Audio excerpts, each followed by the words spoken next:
मुंसिफ TV में आपका इस्तकबाल है। मैं सुजाता। आज मेरे साथ है all India minority cell chairman और कांग्रेस सीनियर नेता खुर्शीद अहमद सैयद। आइए इनसे पूछते जानने की कोशिश करते हैं कि बोलिए सर, अब माइनॉरिटी का इश्यूज़, बहुत से इश्यूज़ चल रहे हैं। स्पेशली बीजेपी पार्टी कह रही है कि हिंदुस्तान को हिंदू देश बनाना, बोल के कहाँ तक सही है?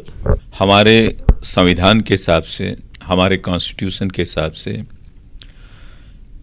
देश में 6 अल्पसंख्यक जातियां हैं, जिसमें मुसलमान हैं, सिख हैं, ईसाई हैं, जैन हैं, पारसी हैं और बुद्धिस्ट हैं।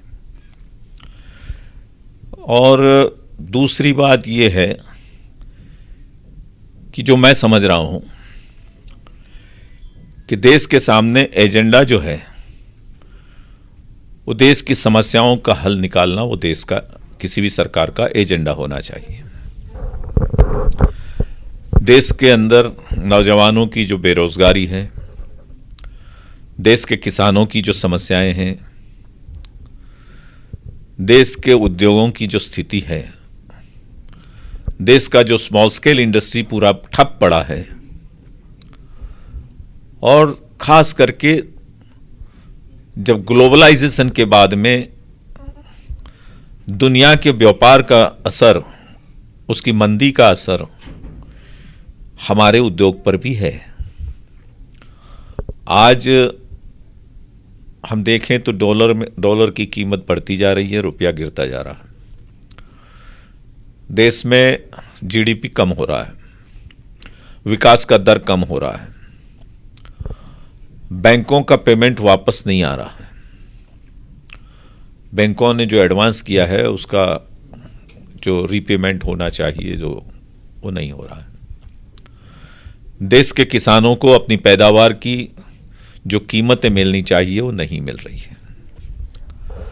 देश में एजुकेशन की स्थिति ये है आज कि मैं समझता हूं कि आज पहली बार ये हो रहा है कि देश का एजुकेशन में व्यापार हो गया। इसलिए आम आदमी को, विद्यार्थी को जो एजुकेशन मिलना चाहिए वो मुश्किल हो रहा है। तो देश का एजेंडा ये होना चाहिए। बदकिस्मती से आज की जो सरकार है, भारतीय जनता पार्टी की लीडरशिप में एनडीए की सरकार जो है, वो इन तमाम मामलों पर वो फेलियर है, वो कुछ नहीं कर पा रही है। इतना ही नहीं, बजट में कटौतियां हो रही हैं। जो स्कीमें यूपीए की सरकार ने लागू की थी, लाई थी, बहुत सोची समझी अंदाज में देश के गरीबों को देश के विकास का फायदा पहुंचे और देश का गरीब ऊपर आए, इसलिए स्कीमें बनी थी। देश में जितनी भी स्कीमें बनी हैं उसमें देश के आम आदमी तक कम से कम खाना पहुंच जाए, अनाज पहुंच जाए, उनकी जो हेल्थ की सुविधाएं हैं वो उनको मिले, और कोई भी आदमी देश में न भूख से मरे, न बीमारी से मरे और न बेरोजगारी से मरे। इन 3 बातों को लेकर यूपीए की सरकार ने बहुत बड़ी योजनाएं बनाई थी। इन योजनाओं को इन्होंने, भारतीय जनता पार्टी ने अपने सूबों में तो लागू नहीं की, लेकिन आज वो तमाम स्कीमें चालू रखने के बावजूद उसमें से कटौती कर दी गई। सबसे बड़ी चौंकाने वाली बात यह है कि डिफेंस के बजट में कटौती हो रही है। मतलब ये देश नहीं चला पा रहे। अब जब देश नहीं चला पा रहे और लोगों को यह पता लगने लगा कि देश नहीं चल रहा है, देश को नहीं चलाया जा रहा है और देश को ये लोग नहीं चला पा रहे, तो इन लोगों ने एक रणनीति बनाई जिसके तहत लोगों का ध्यान दूसरी तरफ भटक जाए, लोग गुमराह हो जाएं। और उसे गुमराह करने के लिए इन्होंने जो नीति अपनाई है वो ये नीति अपनाई कि देश में एक बहुत बड़ा फंडामेंटलिज्म को बढ़ावा दिया जाए। उसके चलते इन्होंने हिंदू फंडामेंटलिज्म को बढ़ावा देने की पूरी कोशिश किया है, और उसी बात को लेकर रोजाना कहीं भारतीय जनता पार्टी के सांसद या कहीं अलग अलग संगठन, उनके साथ जुड़े हुए संगठन को कभी साधु कभी साध्वी ऐसे बयान दे रहे हैं कि जो शर्मनाक बयान है। शर्मनाक इसलिए कहता हूं कि देश की हर मां बहन बेटी का एक अपना इज्जत का मुकाम है लोगों के दिलों में, और ऐसे मौके पे ये कहना कि तुम 3 बच्चे पैदा करो, तुम 4 बच्चे पैदा करो, तुम 10 बच्चे पैदा करो, तो हिंदुस्तान की मां बहन बेटियां कोई फैक्ट्री नहीं है, वहां कोई प्रोडक्शन नहीं लेना है, और वो एक नेचुरल प्रोसेस है। इसके ऊपर ऐसी बात करना, इससे बड़ी बेवकूफ़ी की बात कोई हो नहीं सकती। लेकिन इन्होंने सोचा कि देश में इसी फंदे को अपनाया जाए और इसी के चलते हो सकता है कि सामने भी मुसलमानों में भी फंडामेंटलिज्म डेवलप हो। ये इनकी नीति है कि मुसलमानों में, देश के अल्पसंख्यकों में फंडामेंटलिज्म को डेवलप किया जाए। आज हम गर्व के साथ कह सकते हैं कि हिंदुस्तान में मुसलमान फंडामेंटलिज्म में नहीं है। देश के मुसलमानों में फंडामेंटलिज्म नहीं है, ना ही इतनी कोशिश के बाद ये डेवलप हो रहा, ये नहीं डेवलप हो रहा। देश का मुसलमान किसी भी फंडामेंटलिज्म को लेकर चलने वाली विदेशी ताकतों के साथ जुड़ा नहीं है। ऐसे हालात में इन लोग की कोशिश लगातार चलती है कि ये लोग अनाप शनाप बकवास करें ताकि देश के कुछ लोग जो समझते नहीं हैं वो गुमराह हो जाएं, मुसलमान गुमराह हो जाएं। देखिए, आमतौर पर तो दूसरे सूबों में ऐसी कोई हालत नहीं बनी है, लेकिन कहीं छुटमुट तौर पर कुछ संगठन मुसलमानों के हितैषी बनने की बात करने वाले, मुझे लगता है कि भारतीय जनता पार्टी के सांठ-गांठ के साथ इन बातों का जवाब देने के लिए लगे हुए हैं। इन्हें नहीं मालूम कि ये क्या कर रहे हैं। ये बदकिस्मती है, और ये करने से भाजपा को फायदा होता है, वो भाजपा जानती है अच्छे ढंग से, और ये बात वो लोग भी जानते हैं जो उनके जवाब दे रहे हैं कि हम जो कर रहे हैं उसका सीधा फायदा भारतीय जनता पार्टी को हो रहा है। और इसके बावजूद ये लोग ऐसा कर रहे हैं, तब हमको मानने के लिए ये कारण मिलता है, रीजन मिलता है।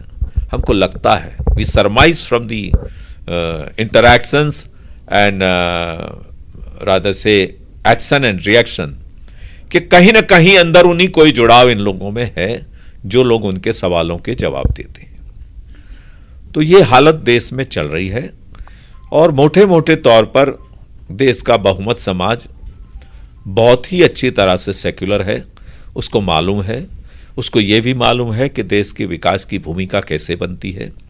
इन सब बातों को लेकर देश को नुकसान हो रहा है, ये देश का बहुमत समाज भी जानता है।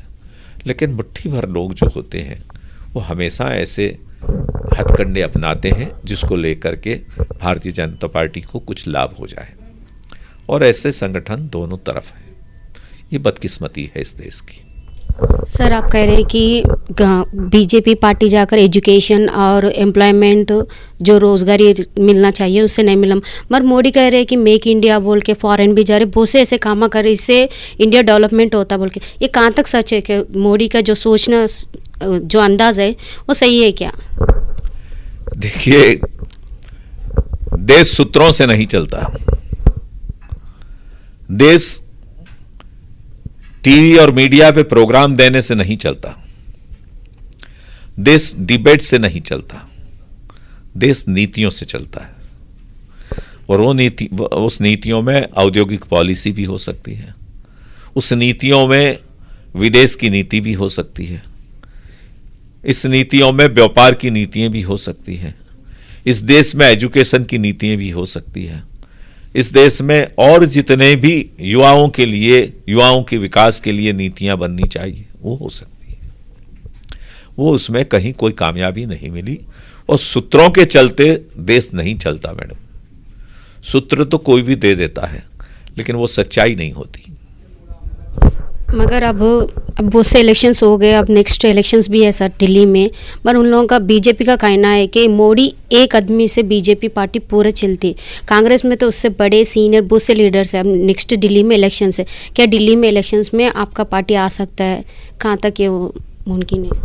देखिए, दिल्ली में किसी भी नागरिक से आप बात करें कि पिछले 15 सालों में दिल्ली का विकास कांग्रेस को लेकर, कांग्रेस पार्टी को लेकर हुआ है। दिल्ली में आज जितनी नई बसें जो चल रही हैं वो पूरी देन कांग्रेस पार्टी की है। दिल्ली में मेट्रो ट्रेन जो चल रही है, जिसकी वजह से आज दिल्ली के लोगों को आसानी से कम समय में एक जगह से दूसरी जगह, एक डेस्टिनेशन से दूसरे डेस्टिनेशन जा सकते हैं, वो कमाल दिल्ली की कांग्रेस पार्टी की सरकार की है। दिल्ली में कांग्रेस पार्टी ने झुग्गियों को गिराने का काम नहीं किया है, वहां पर लोगों को बसाने का काम किया है, उसको रेगुलराइज कराने का काम किया है। दिल्ली में आज जितनी स्वच्छता और जितने फ्लाईओवर हैं वो देन कांग्रेस पार्टी की देन है, और ये दिल्ली की जनता जानती है। किसी भी शख्स से आप पूछ लीजिए कि 15 सालों में दिल्ली की सूरत किसने बदली है। देखिए, एक तरफ केजरीवाल अपनी मीडिया की चर्चा के चलते अपने बातें करते हैं, दूसरी तरफ सपने दिखाने का काम भारतीय जनता पार्टी करती है।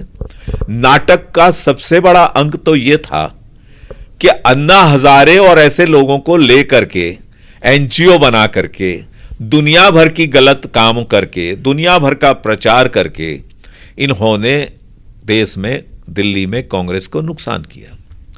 वो इन्होंने इसलिए किया कि भारतीय जनता पार्टी से लोग उनसे के साथ जुड़ने के लिए तैयार नहीं थे, इसलिए ऐसा नाटक और ऐसा स्वांग रचाया और अन्ना जैसी व्यक्ति को ला करके वहां पर यह किया। आज वो तमाम लोग कहां जाकर पहुंचे हैं, चाहे वो किरण बेदी हो, चाहे ये तमाम केजरीवाला हो, चाहे जो भी हो, उनके पास कोई एजेंडा नहीं था। उनका सिर्फ और सिर्फ एजेंडा कांग्रेस पार्टी को नुकसान करना था। इसमें बाबा भी हो और उसमें अफसर भी हो, उसमें वाल भी हो, कोई भी हो।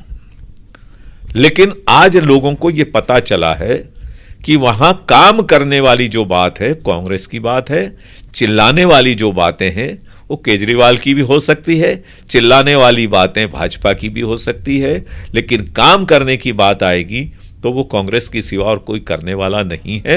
और कांग्रेस काम करती है, बातें नहीं करती। आप बोल रहे कि कांग्रेस काम करती है, बातें नहीं करती। अब दिल्ली इलेक्शंस में आप कितने सीट्स आते हैं बोल के एक्सपेक्ट कर रहे हैं सर? देखिए, दिल्ली की स्थिति पहले भले ही ठीक नहीं थी एक साल पहले, लेकिन आज दिल्ली की स्थिति में बहुत सुधार है। आज दिल्ली में लोगों को इतने महीने के बाद पता चल गया कि जो लोग खाली प्रचार के आधार पर सरकार बनाकर बैठे, इनको हमने समर्थन भी किया, तो वो सरकार 50 दिन से ज्यादा नहीं चला सके। 49 days only and he had to run away. अब देखिए, सरकार चलाना कितनी मुश्किल बात है कि एक आदमी को आपने मुख्यमंत्री तक बना दिया, लेकिन वो सरकार नहीं चला सका। दूसरे लोगों को देश की सरकार, लोगों ने सरकार सौंप दी, 8 महीने होने को आए, वो देश की सरकार नहीं चला रहे। तो लोगों को पता चलता है कि कौन सरकार चला सकता है, कौन चिल्ला सकता है और कौन धरना प्रदर्शन कर सकता है। इसलिए अब दिल्ली की जनता संजीदगी के साथ, सोच समझ के साथ, किसी धर्म के आधार पर नहीं, किसी चिल्लाने के आधार पर नहीं, किसी लोगों के जज्बात को उछालने के आधार पर नहीं, लेकिन विकास के आधार पर वोट देगी। और विकास की भूमिका अगर देश में किसी ने बनाई है तो कांग्रेस पार्टी ने बनाई है।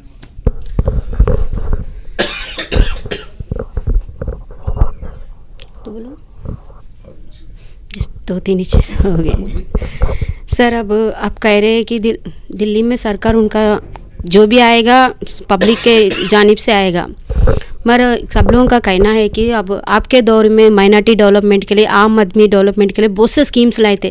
क्या ये भाजपा सरकार जाकर वो कंटिन्यू करेगी, या कंटिन्यू करने के लिए आपके पार्टी की तरफ से आप क्या करना चाह रहे हैं? देखिए, माइनॉरिटी की स्कीम्स जितनी माइनॉरिटी की मिनिस्ट्री ने रखी थी, उन्होंने निवेदन ये किया है कि हम जारी रखेंगे। और वो साल अभी खत्म हो रहा है, अभी नए साल में वो लोग क्या करने वाले हैं अपने बजट में, वो अभी आज हम नहीं कह सकते। लेकिन माइनॉरिटी की जो स्कीमें हैं वो तमाम एजुकेशन को लेकर हैं, ज़्यादातर। कुछ स्कीमें हैं जो कारोबार को लेकर हैं। और देश का कोई भी अल्पसंख्यक अगर कमज़ोर रह जाता है तो देश विकास नहीं कर पाएगा। जिन हाथों को काम चाहिए उन हाथों को काम देना पड़ेगा। जिन दिमागों को एजुकेशन की ज़रूरत है उनको एजुकेशन देना पड़ेगा। वही करने पे देश की बुनियाद बनेगी, देश का काम चलेगा। और इसलिए उनको देना पड़ेगा, देना चाहिए। और अगर नहीं देंगे तो हम उसके ऊपर उनसे बातचीत करेंगे, उनसे डायलॉग करेंगे।